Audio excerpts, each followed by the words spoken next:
हाँ, hello everyone, welcome to my channel. तो last class में हम सब ने देख लिया है किस तरीके से आपका यूएसबी होता है, एलएसबी, ये सब मैंने आपको थोड़ा बहुत बताया था। ठीक है, उसका पावर निकालना, ट्रांसमिशन एफिशिएंसी, ये सब हो चुका है। अब हम बात करते हैं एएम जनरेशन की। कि मैंने आपको ये सब बता दिया कि एएम वेव दिखती ऐसी है, टाइम डोमेन में ऐसे दिखती है, फ्रीक्वेंसी डोमेन में ऐसे दिखती है, पर वो एएम वेव बनाते कैसे हैं। ठीक है, वो एएम वेव बनेगी कैसे, मैसेज या कैरियर को मिलाते कैसे हैं कि वो एएम वेव बन जाए। ठीक है, तो अभी हम वही देख रहे हैं। सबसे पहले तो हमारा जो टॉपिक है वो क्या है, वो है मेथड्स फॉर एएम जनरेशन और एएम मॉड्यूलेशन। ठीक है, वो तरीके, वो मेथड, वो प्रोसेस जिसमें आप एएम मॉड्यूलेशन करते हो या फिर एएम जनरेशन करते हो, एएम को बनाते हो। ठीक है, उत्पन्न करते हो एएम को। तो वो कौन कौन से तरीके हैं? तो हमारे पास दो मेथड है, एक है स्क्वायर लॉ मॉड्यूलेटर, एक है स्विचिंग मॉड्यूलेटर। हमारे पास ये दो तरह के मेथड है। ठीक है, इसमें से अभी जो मेथड की बात कर रहे हैं वो पहला मेथड है स्क्वायर लॉ मॉड्यूलेटर, और सेकंड वाला जो मॉड्यूलेटर है वो फ़िलहाल अभी मेरे स्टूडेंट्स के लिए वो अभी असाइनमेंट रहेगा। ये सब आपके लिए असाइनमेंट है। सेकंड वाला, फर्स्ट वाला मैं आपको समझा रहा हूँ, सेकंड वाला आपके लिए असाइनमेंट रहेगा। सर्च करिए, समझिए, कहीं ना कहीं से कुछ ना कुछ आपको समझ आएगा। ठीक है, तो सबसे पहले आपका है स्क्वायर लॉ मॉड्यूलेटर। तो स्क्वायर लॉ मॉड्यूलेटर की बात करें तो उसका सर्किट डायग्राम कुछ इस तरीके से है।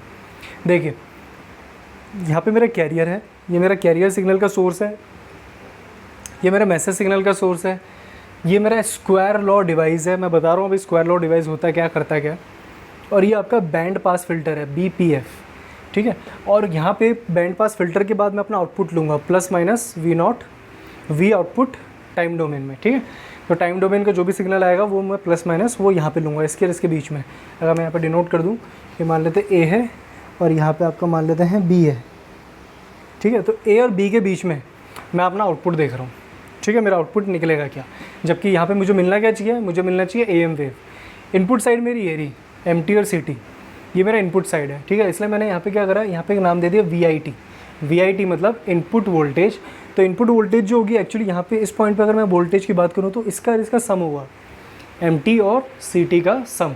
इन दोनों को जोड़ के ऐड करके जो भी आएगा वो यहाँ पे वोल्टेज आपको दिखेगी, वीआईटी।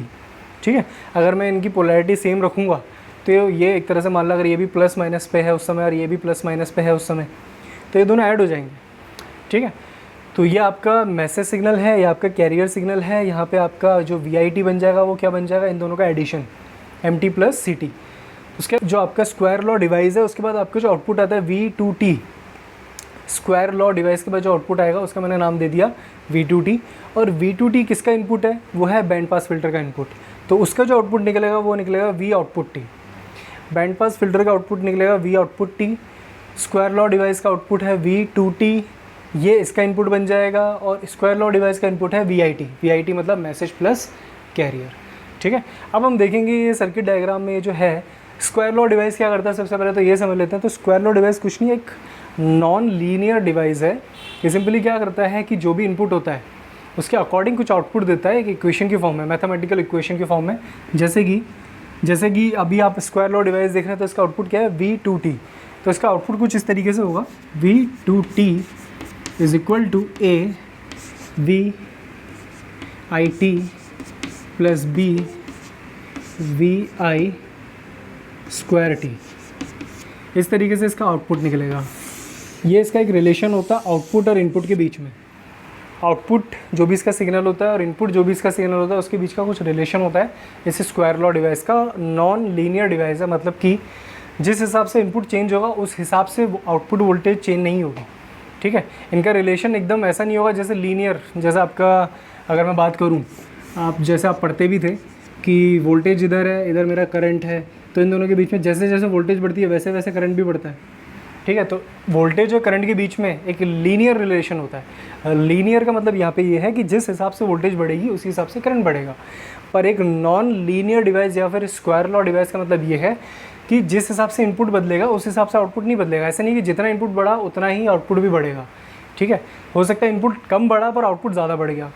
ठीक है, पर हाँ ये पक्का है कि ये बढ़ेगा तो ये बढ़ेगा। ठीक है, पर जितनी इसकी बढ़ने की दर है ज़रूरी नहीं है आउटपुट की बढ़ने की दर उतनी ही हो। ठीक है, वो लीनियर डिवाइस में होता है, नॉन लीनियर डिवाइस में ऐसा नहीं होता।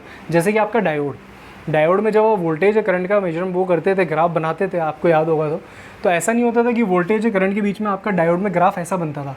ये ग्राफ रेजिस्टेंस के केस में बनता है, रजिस्टर के केस में, ठीक है। पर ये डायोड के केस में ऐसा नहीं बनता था। डायोड के केस में आपका कुछ ऐसा बनता था, यहाँ तक तो वोल्ट करंट होता ही नहीं था, पर यहाँ पे जाके एकदम से करंट आ जाता था। तो ये वोल्टेज और करंट के बीच में यहाँ पे कौन सा रिलेशन है, एक नॉन लीनियर रिलेशन। तो यहाँ पे भी जो मैं डिवाइस यूज़ कर रहे हैं यहाँ पे, वो डिवाइस कुछ इस तरीके से है कि जिस हिसाब से यहाँ पे वोल्टेज आने वाली है उस हिसाब से ज़रूरी नहीं यहाँ पे बढ़े, ठीक है। तो वो किस हिसाब से बढ़ रही है उसका रिलेशन यहाँ पे दे रखा है कि V2t is equal to A VIT plus B VI square का t। यहाँ पे जो A और B है वो कॉन्स्टेंट्स हैं, A एंड B आपके कॉन्स्टेंट्स हैं,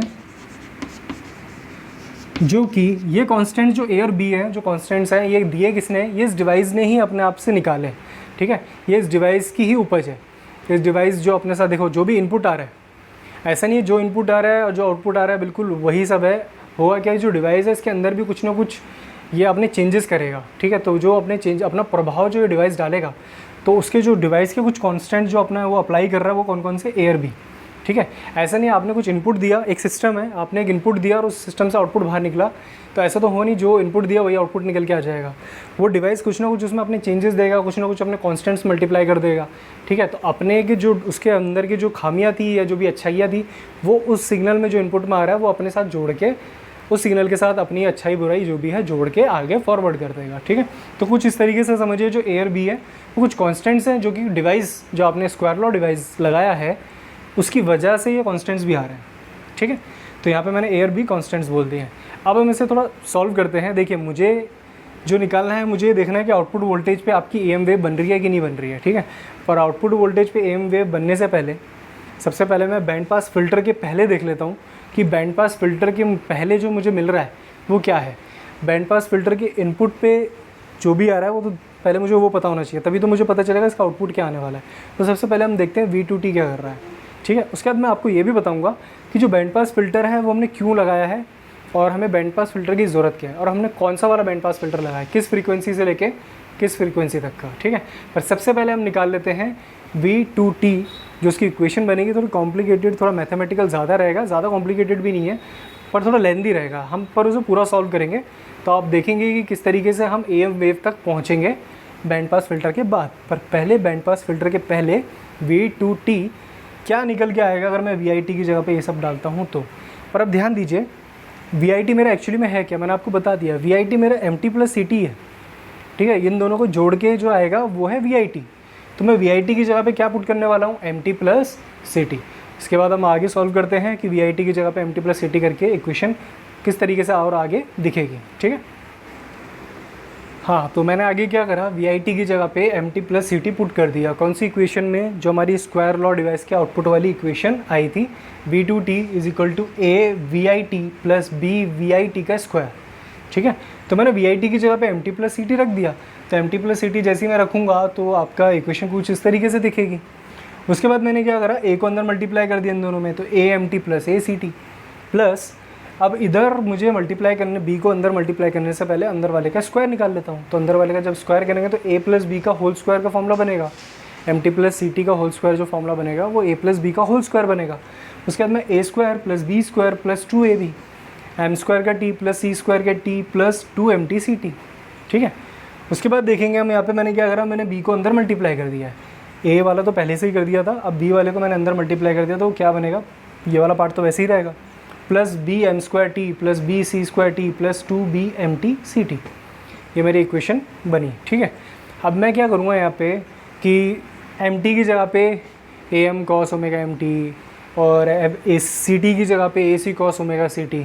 तो कुछ इस तरीके से हम इसे पुट करते हैं आगे, ठीक है। वैसे आप MT की जगह पे सीधा cos ओमेगा T या फिर CT की जगह पे cos ओमेगा CT भी रख सकते हैं, ठीक है। एम्पलीट्यूड का यहाँ पे ज़्यादा फ़र्क नहीं पड़ेगा, क्योंकि सिर्फ ये इक्वेशन हमें ये देखना है कि हमारा pure carrier plus USB plus LSB ये सब आ रहा है कि नहीं आ रहा है, ठीक है।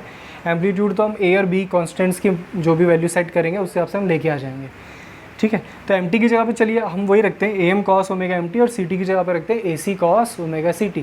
तो जल्दी से वहाँ पे वैल्यू पुट करके अब देखिए आपकी इक्वेशन किस तरीके से दिखेगी। तो जल्दी से करिए, फिर मैं भी पुट करता हूँ, पर पहले आप करिए क्योंकि इतना मुश्किल भी नहीं है। जल्दी से पुट करिए, फिर बताइए इक्वेशन क्या दिख रही है आपको।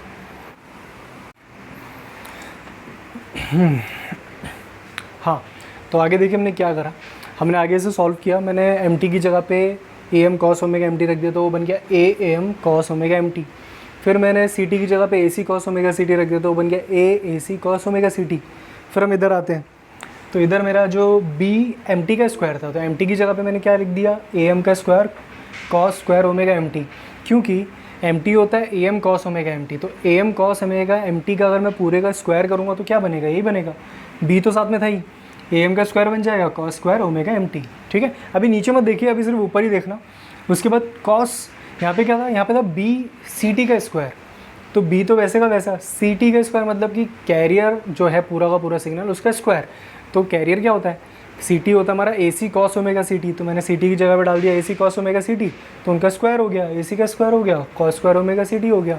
प्लस अब हमारा आगे क्या था, टू बी, वहाँ पे जो मेरा था वहाँ पे था वो two B M T C T, तो टू बी तो वैसी है, एम टी सी टी मतलब मल्टीप्लाई में एम टी सी टी है, तो एम टी क्या है मैसेज, सी टी क्या है कैरियर, तो एम टी की जगह पे मैंने लिख दिया, मतलब इसको आप पूरा देखेंगे तो ये वही का वही है, A M cos omega M T और A C cos omega C T, मैंने सबको मल्टीप्लाई पे लिखा हुआ है।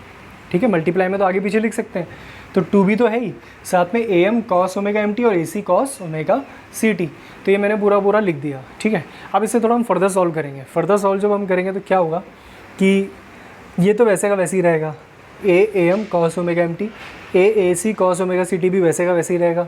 सॉल्व होगा यहाँ पे, अब यहाँ पे सॉल्व क्या होने वाला है, सॉल्व ये होगा कि जो कॉस स्क्वायर थीटा होता है, आपको पता है, अगर आप फॉर्मूला याद हो आपको, तो कॉस स्क्वायर थीटा वाला जो फॉर्मूला होता है कॉस स्क्वायर थीटा, वो हमारा होता है 1 प्लस कॉस 2 थीटा अपॉन में 2। अगर आपने ये फॉर्मूला ट्रिग्नोमेट्री में अगर आपको याद हो देखा होगा अभी, तो कॉस स्क्वायर थीटा क्या होता है, 1 प्लस कॉस 2 थीटा अपॉन में 2 होता है। ठीक है, तो जैसे हम ये फॉर्मूला देखेंगे तो इसको किस तरीके से हम सॉल्व करेंगे, आप देखिए इसमें कैसे करना है हमें, कि मैंने क्या करा, कॉस स्क्वायर जो थीटा है मेरा उसकी जगह पे ये पुट कर दिया 1 अपॉन में, मतलब ये डिवाइड में 2, 1 प्लस कॉस 2 थीटा, तो आपका क्या बन जाएगा, बी ए एम स्क्वायर तो पहले से ही बाहर था, तो बी ए एम स्क्वायर के साथ मल्टीप्लाई में क्या आने वाला है, 2 आ जाएगा। ठीक है, और वही बी ए एम स्क्वायर अंदर भी मल्टीप्लाई होगा, पहले वो 1 के साथ मल्टीप्लाई होगा। अगर मैं इसे ऐसे लिख दूँ, ये जो फॉर्मूला है इसे मैं ऐसे भी लिख सकता हूँ, 1/2 और यहाँ पे मेरा कॉस 2 थीटा अपॉन में 2। तो मैं क्या करूँगा, ये जो बी ए एम स्क्वायर है एक बार 1/2 के साथ मल्टीप्लाई कर दूंगा तो मेरा बन जाएगा B A M square upon में 2, और एक बार मैं बी ए एम स्क्वायर को कॉस 2 थीटा अपॉन में 2 के साथ मल्टीप्लाई कर दूंगा तो मेरा क्या बन जाएगा, B A M square upon में 2 डिवाइड में तो 2 ही था, और कॉस 2 थीटा क्या बन जाएगा मेरा, कॉस 2 ओमेगा एम टी, क्योंकि यहाँ पे थीटा ओमेगा एम है तो 2 ओमेगा यही होगा, 2 ओमेगा एम टी 2 थीटा। ठीक है, प्लस सेम यहाँ पे भी यही कर रहा हूँ मैं, इस वाले इक्वेशन, इस वाले पार्ट में भी यही कर रहा हूँ, क्योंकि इसमें भी देखेंगे आप सीधा, तो आपका बी ए सी स्क्वायर तो बाहर है कांस्टेंट, कॉस स्क्वायर थीटा का मैं फॉर्मूला फिर से 1/2 प्लस कॉस 2 थीटा अपॉन में 2 कर सकता हूँ, तो इसका भी सेम ऐसे ही बनेगा। अगर आप ध्यान से देखेंगे तो ये वाला पार्ट और ये वाला पार्ट ऑलमोस्ट सेम करा है मैंने, क्योंकि दोनों में स्क्वायर वाला कॉस स्क्वायर थीटा था, तो मैंने वही करा है। तो कॉस स्क्वायर थीटा का जब सॉल्व करके करेंगे तो बी ए सी स्क्वायर अपॉन में 2 प्लस बी ए सी स्क्वायर अपॉन में 2 कॉस 2 ओमेगा सी टी। ठीक है, ये सब सॉल्व करके आएंगे, आप इसे ध्यान से देखेंगे तो आपका आ जाएगा। ठीक है, बाकी मैंने बता भी दिया किस तरीके से सॉल्व करना है, बाकी आप करिए हो जाएगा। तो इस तरीके से ये बन जाएगा। ठीक है, तो एक ये इसका स्क्वायर वाले का देखिए, ये जो टर्म थी पूरी, इसका ये पूरा बना है यहाँ से लेके यहाँ तक। ठीक है, इसका ये बना है, और जो ये वाली टर्म थी इसका यहाँ से लेके यहाँ तक ये सॉल्व होके बना है। ठीक है, उसके बाद ये जो 2b A M A C cos omega C T omega M T था, इसका तो हमें फॉर्मूला पता है, 2 इंटू में कॉस ए इंटू में कॉस बी का फॉर्मूला होता है। ठीक है, तो 2 इंटू में cos A into cos B का जो फॉर्मूला होता है वो ये क्या होता है, कॉस ए प्लस बी और कॉस ए माइनस बी। ठीक है, यही फॉर्मूला होता है। साथ में मल्टीप्लाई में देखिए 2 तो मैंने ले लिया था, 2 तो इनके साथ चला गया, ये जो 2 है वो इनके साथ मल्टीप्लाई में फॉर्मूला बना दिया। ठीक है, पर बचे हुए बी ए एम ए सी भी तो है, तो बी ए एम ए सी को मैंने यहाँ पे रख दिया है। ठीक है, किसके साथ, कॉस ए प्लस बी के साथ भी और कॉस ए माइनस बी के साथ भी, क्योंकि ये तो मल्टीप्लाई में था बाहर, तो ये तो अंदर दोनों के साथ जाके मल्टीप्लाई होगा जब इसका फॉर्मूला बनेगा, कॉस ए कॉस बी और साथ में जो 2 का जो फॉर्मूला बनेगा कॉस ए प्लस बी और कॉस ए माइनस बी, तो ये अंदर जाके मल्टीप्लाई भी होगा दोनों के साथ, तो दोनों के साथ मैंने मल्टीप्लाई कर दिया। तो आपकी जो इक्वेशन आ रही है कुछ इस तरीके से आ रही है जो हम देख रहे हैं। इसमें देखिए टोटल मिला के कितनी टर्म्स हैं, ये मेरी पहली टर्म, ये मेरी दूसरी टर्म। ठीक है, अब ध्यान देंगे, तो यहाँ पे जो ये वाली टर्म है मेरी, ये मेरी तीसरी टर्म है, ये सिंपल ये, और ये मेरी फोर्थ नंबर की टर्म है, ये वाली, ठीक है। उसके बाद देखेंगे तो ये मेरी फिफ्थ नंबर की टर्म है, ये वाली। उसके बाद मेरी सिक्स्थ नंबर की टर्म ये रही, ये मेरी सिक्स्थ नंबर की टर्म है, ठीक है। उसके बाद ये मेरी सेवन्थ नंबर की टर्म है, और अगर हम इसे नीचे से रब कर देते हैं, और ये मेरी एट्थ नंबर की टर्म है, ठीक है। ध्यान दीजिएगा, जो पहली नंबर की टर्म है मेरी कौन सी है, मैंने नंबरिंग कर दी है, टोटल मिला के हमारे पास 8 टर्म्स है, ठीक है। पहले नंबर की टर्म ये रही जिसमें सिर्फ मैसेज है, ठीक है। ये दूसरा टर्म है जिसमें सिर्फ कैरियर है। ये तीसरी टर्म, ये जो BAM²/2, ये हमारी थर्ड टर्म है, ठीक है। ये पूरी की पूरी ना प्योर DC है, क्योंकि इसमें कुछ साइंस कुछ है तो है नहीं, कोई फ्रीक्वेंसी नहीं है इसमें, तो इसका मतलब इसमें फ्रीक्वेंसी कितनी है, 0। तो फ्रीक्वेंसी 0 होने का मतलब क्या है, ये DC टर्म है, ठीक है। उसके बाद BAM²/2 cos 2ωmt, ये मेरी चौथी टर्म है। उसके बाद BAC²/2, सिर्फ इतना ही है, BAC²/2, ये भी मेरा DC टर्म है, तो ये फिफ्थ नंबर की टर्म हो गई। फिर BAC²/2 cos 2ωct, ये मेरी सिक्स्थ नंबर की टर्म हो गई, ठीक है। उसके बाद सेवन्थ नंबर की टर्म मेरी BAMAC cos ωc + ωmt, और आठवीं नंबर की टर्म है BAMAC cos ωc - ωmt, ये मेरी एट्थ नंबर की टर्म है। टोटल मिला के मेरी कितनी टर्म्स हो गई हैं, 8 टर्म्स हो गई हैं, ठीक है। तो ये किसका आउटपुट आ रहा है, ये आउटपुट आ रहा है स्क्वायर लॉ डिवाइस का। स्क्वायर लॉ डिवाइस क्या करेगा, वो कुछ इस तरीके से आपको वेव्स बना के दे देगा, कुछ इस तरीके से वो आपको वेव्स बना के दे देगा स्क्वायर लॉ डिवाइस। तो इस तरीके से उसमें सिग्नल होंगे, इतनी 8 टर्म्स होंगी इसमें टोटल मिला के। पर आप ध्यान से देखेंगे तो ये जो 8 टर्म है, क्या मिला के एम वेव बना रही है, नहीं, क्योंकि एम वेव में आपको पता है 3 टर्म्स होती थी, एक प्योर कैरियर, अगर थर्ड फॉर्म की बात करें तो प्योर कैरियर, USB और LSB, ठीक है।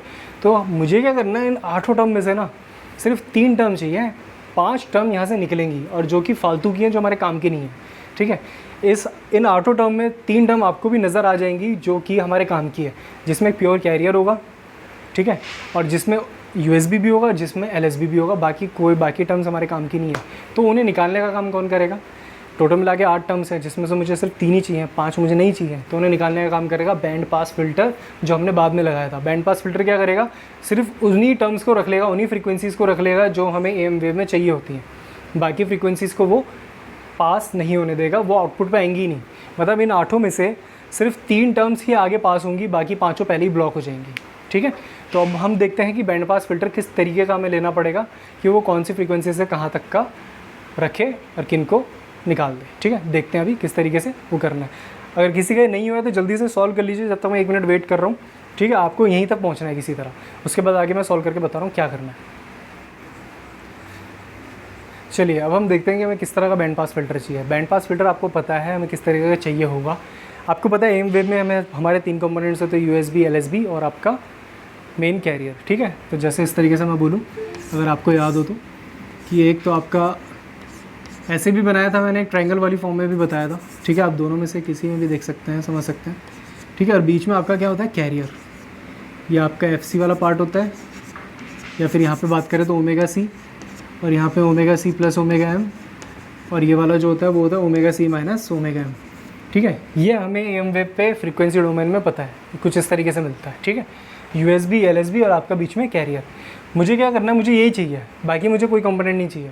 तो मुझे एक ऐसा फ़िल्टर लेना पड़ेगा जिसकी कट ऑफ फ्रीक्वेंसी, मुझे कुछ ऐसा फ़िल्टर लेना पड़ेगा, मुझे कुछ इस तरीके का फ़िल्टर लेना पड़ेगा। देखिए ये फ़िल्टर है मेरा, ये मेरा जो फ़िल्टर है, ये फ़िल्टर कुछ इस तरीके से है कि ये थोड़ा सा दूर बना लेता है ताकि आपको और क्लियरली समझ आए, ठीक है। नीचे बना लेता हूँ मैं यहाँ पे। तो हमें फ़िल्टर जो चाहिए कुछ इस तरीके से चाहिए कि जो ωc - ωm, ωc + ωm, हमें ऐसा फ़िल्टर कुछ चाहिए कि जो इस रेंज के बीच की जितनी भी फ्रीक्वेंसी हो, ठीक है। ये ओमेगा का आपका डोमेन है, तो ओमेगा में हमें क्या चाहिए, ωc - ωm से लेके ωc + ωm तक, ठीक है।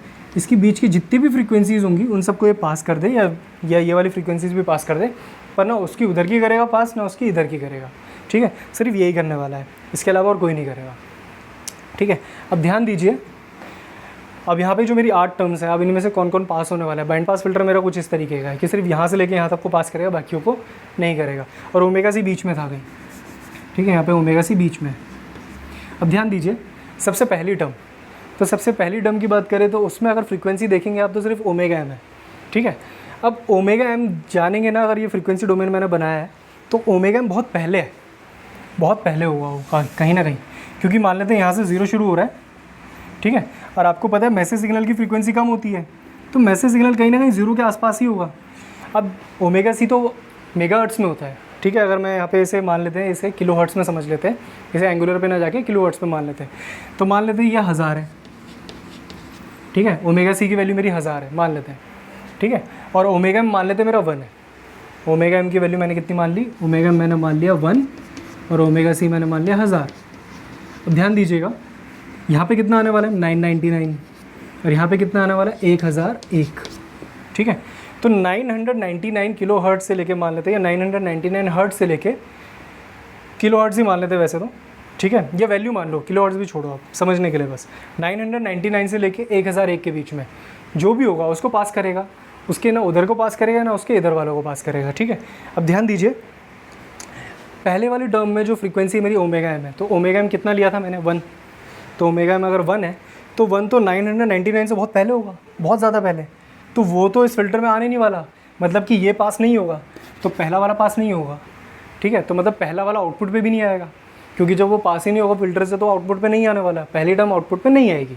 अब दूसरी टर्म पे आते हैं, तो दूसरी टर्म पे आप ध्यान से देखेंगे तो उसकी फ्रीक्वेंसी कितनी है ओमेगा सी, तो उसकी फ्रीक्वेंसी अगर ओमेगा सी है तो ओमेगा सी अगर आप ध्यान से देखेंगे तो ओमेगा सी कितना लिया था हमने 1000, तो 1000 अगर उसकी फ्रीक्वेंसी है तो 1000 तो बीच में आ रहा है, ठीक है। मतलब वो 999 और 1001 के बीच में 1000 आता है, तो इसका मतलब ये पास कर जाएगा, ठीक है। पहला पास नहीं करेगा, दूसरा पास कर जाएगा।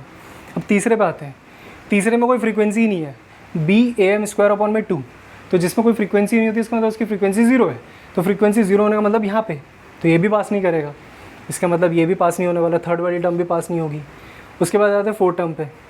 अब फोर्थ वाली टर्म पे ध्यान देना, इसकी जो फ्रीक्वेंसी है वो है 2 omega M, twice of omega M, तो ट्वाइस ऑफ ओमेगा एम कितना होगा, ओमेगा एम में कितनी है 1, तो ट्वाइस ऑफ ओमेगा एम कितना होगा 2, तो 2 भी तो 999 से बहुत पहले है, वो भी पास नहीं होगा, ठीक है। तो आपका ये भी पास नहीं होने वाला। उसके बाद आते हैं फिफ्थ वाले टर्म पे। अब फिफ्थ वाले टर्म पे क्या है, सिर्फ BAC²/2, इसमें कोई फ्रीक्वेंसी वाला पार्ट ही नहीं है, तो जब फ्रीक्वेंसी नहीं है तो फ्रीक्वेंसी 0, फ्रीक्वेंसी 0 मतलब DC सिग्नल है, ये DC पार्ट है, तो DC भी नहीं पास होने वाला, क्योंकि DC फ्रीक्वेंसी 0 जो होती है वो बहुत उधर होती है, ठीक है। तो फिल्टर तो इधर है हमारा, मतलब यहाँ से लेके यहाँ तक का 999 से 1001 के बीच में पास करेगा, तो ये भी मेरा पास नहीं होने वाला, फिफ्थ टर्म भी पास नहीं होगी। अब आ जाते हैं सिक्स्थ पे।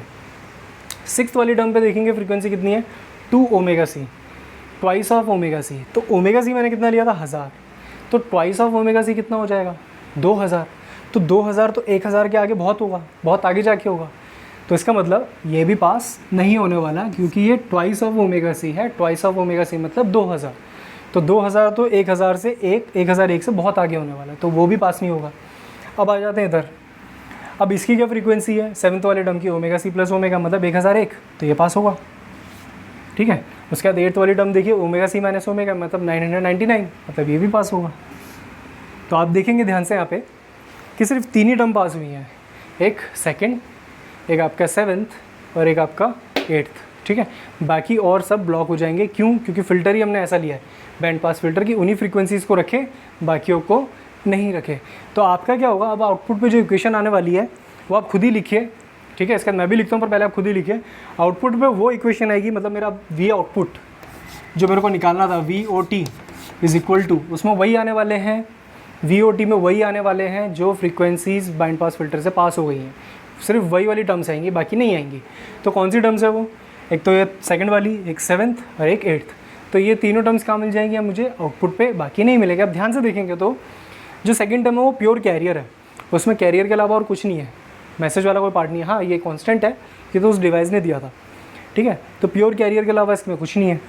अब इधर आ जाते हैं, ये मेरा USB है, ये मेरा LSB है, ठीक है। तो तीनों टर्म्स मिल रही हैं। हाँ इनके एम्पलीट्यूड कुछ अलग दिखेंगे, पर एम्पलीट्यूड दोनों के सेम है, जैसे वहाँ पे भी होते थे, एम्पलीट्यूड दोनों के सेम होते थे, AC μ/2, ठीक है, AC μ/2, और यहाँ पे इनके एम्पलीट्यूड क्या है BAM AC BAM AC। तो इसमें टेंशन नहीं लेने की भैया बिल्कुल एग्जैक्ट मैच नहीं कर रहा है, ऐसा नहीं है। आपका कैरियर भी है, आपका यूएसबी भी है, आपका एलएसबी भी है, मैच कर रहा है, एम्पलीट्यूड मैच कराया जा सकता है अगर आपको बिल्कुल एम जैसे करना है, क्योंकि AC μ/2 है वो एम्पलीट्यूड में ही था, ठीक है। तो अगर मैं बी की वैल्यू कुछ इस तरीके से सेट कर दूँ कि बिल्कुल AC μ/2 वाला फॉर्मूला बन जाए तो हो सकता है वो भी। स्क्वायर लॉ डिवाइस में जो कॉन्स्टेंट्स होंगे वो कुछ इस तरीके से रख दिए जाएँ कि आपकी बी की वैल्यू इस तरीके से फिट हो जाए कि बिल्कुल वैसे ही मैच कर जाएगा जैसे आप वहाँ चाहते थे, ठीक है। तो अगर मैं बी की वैल्यू कुछ अगर मान लेते हैं, जैसे वहाँ पे क्या था, वहाँ पे आपको याद है तो वो था AC μ/2, और म्यू आपको पता है म्यू क्या होता था, म्यू आपका होता था AM/AC। तो AC से तो AC कट गया तो क्या बचा AM/2, मतलब एक्चुअली में उनके एम्पलीट्यूड क्या थे, वो थे AM/2। हमें याद है उनके एम्पलीट्यूड USB LSB के क्या थे, AC μ/2, और AC को मैंने AC रहने दिया, 2 को 2 ही रहने दिया, म्यू की जगह पे मैंने रख दिया AM/AC, AC से AC कैंसिल, तो एम्पलीट्यूड क्या आया AM/2। तो यहाँ पे भी AM/2 नहीं करा जा सकता, क्या करा जा सकता है, अगर मैं B की वैल्यू क्या रख दूँ, B की वैल्यू अगर मैं रख दूँगा 1/2 AC, अगर मैं B की वैल्यू 1/2 AC रख दूँगा तो AC कैंसिल हो जाएगा और नीचे 2 भी आ जाएगा, ठीक है। अगर मैं B की वैल्यू 1/2 AC रख दूँगा तो ये बात बन जाएगी, हो गया फिट, ठीक है। अगर मैंने B की वैल्यू 1/2 AC रखी है तो यहाँ पे 1/2 AC डाली है, AC से AC कैंसिल, नीचे 2 भी आ जाएगा, तो बन गया वैसे एम्पलीट्यूड जैसे वहाँ पे था, ठीक है। तो इस तरीके से आपकी वेव बन जाएगी। अब जल्दी से फाइनल आउटपुट की इक्वेशन लिखिए, मैं भी वो लिखता हूँ, आप भी लिखिए। तो इस तरीके से आपकी फाइनल इक्वेशन आ जाएगी, ठीक है। आउटपुट पे आपको क्या मिलने वाले हैं, सिर्फ वो 3 टर्म जो बैंड पास फिल्टर ने पास होने दिए, बाकी को रोक लेगा। तो पहली टर्म क्या थी, AAC cos ωct pure carrier. दूसरी टर्म क्या है, BAM/AC, B कांस्टेंट था, AM मैसेज का एम्पलीट्यूड, कैरियर का एम्पलीट्यूड AC, cos ये USB हो गया, ये आपका LSB हो गया। तो इस तरीके से आपको क्या मिल गई, द रिक्वायर्ड AM वेव, ठीक है। This is our required AM wave. ये जो इक्वेशन है पूरी, ये इक्वेशन जो हमारी है ये हमारी AM वेव इक्वेशन है, या फिर मैं सिंपल AM वेव लिख देता हूँ, ठीक है। ये हमारा रिक्वायर्ड AM वेव आ गया। तो इस तरीके से हमने सर्किट की मदद से हमने एक AM वेव बना ली है, ठीक है। तो इस तरीके से जो मैंने आपको CRO पे दिखाया था, तो जो किट थी मेरी, तो उस किट में जो AM मॉड्यूलेटर था उसमें कहीं ना कहीं इस तरह का मॉड्यूलेटर इस्तेमाल हुआ होगा, ठीक है। जिसके अंदर बाहर से तो उन्होंने सिर्फ AM मॉड्यूलेटर लिखा हुआ था ब्लॉक में, पर अंदर क्या क्या हुआ, अंदर ये स्क्वायर लॉ डिवाइस होगा, ठीक है, बैंड पास फिल्टर होगा, उसकी मदद की वजह से, और फिर मैसेज या कैरियर, 2 सोर्स होंगे, मैसेज कैरियर सोर्स होना ज़रूरी है, ठीक है। तो वो जब तक वो नहीं होंगे तब तक आप मिलाओगे किसको, तो मैसेज या कैरियर को मिला के स्क्वायर लॉ डिवाइस में भेजा, स्क्वायर लॉ डिवाइस ने उसे बैंड पास फिल्टर पे भेजा, और बैंड पास फिल्टर ने आपको आउटपुट पे सिर्फ वो वाले पार्ट्स दे दिए जो कि AM वेव में होते हैं, ठीक है। आई होप सो आपको इतना समझ आया हो। That's it, thank you so much.